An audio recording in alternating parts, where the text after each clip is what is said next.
E commerce is one of the top businesses. एक नौजवान कैसे ई कॉमर्स सीख के अपने पैरों पे खड़ा हो सकता है, ये सवाल हम उनसे पूछेंगे जिन्होंने ई कॉमर्स हमें इंट्रोड्यूस करवाया 2010 से, जो ओन करते हैं 100 से ज्यादा e-commerce brand. So we have mister Shakeel Ahmed Mir here. So mister Mir, e-commerce business है क्या? एक नौजवान कैसे ई कॉमर्स सीख के अपने पैरों पे खड़ा हो सकता है? First of all, Zara, thank you very much for having me. E-commerce business बिल्कुल अगर सिंपल टर्म्स में मैं बताऊं, जिस तरह आप देखते हैं फिजिकल शॉप्स होती हैं, दुकानें होती हैं, यानी आप अपने मोहल्ले में, इलाके में जब अपने घर से बाहर निकलते हैं, बाजार जाते हैं, तो वहाँ ग्रोसरी की शॉप है, वहाँ पे कपड़ों की दुकानें हैं, वहाँ जूतों की दुकानें, यानी हर किस्म की दुकान है।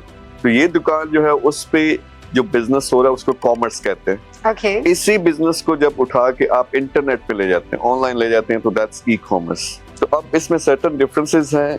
फॉर एग्जांपल, अगर कोई एक कपड़ों की दुकान है आपके इलाके में, तो वो डिपेंड करती है कि उसके कस्टमर्स ज्यादा से ज्यादा वही हो सकते हैं जो दुकान के सामने से गुजरते हैं, आपके इलाके के लोग। उनको कोई चीज नजर आई, अगर वो चीज बाय करना चाहते हैं, दुकान के अंदर जाएंगे, वहां देखेंगे, रेट करेंगे, चीज पसंद आए वो खरीद लेंगे। अब ई कॉमर्स में डिफरेंस ये है कि उसी दुकान को पकड़ के आप ऑनलाइन ले जा सकते हो, डिफरेंट प्लेटफॉर्म्स हैं। लेकिन जब आप ऑनलाइन काम करना स्टार्ट करते हो तो आपकी जो एक्सेस है वो बढ़ गई है, क्योंकि पहले आपके बाजार में जितने 100 लोग अगर उसके सामने से गुजरते हैं तो वो 100 लोग पोटेंशियल कस्टमर बन सकते हैं।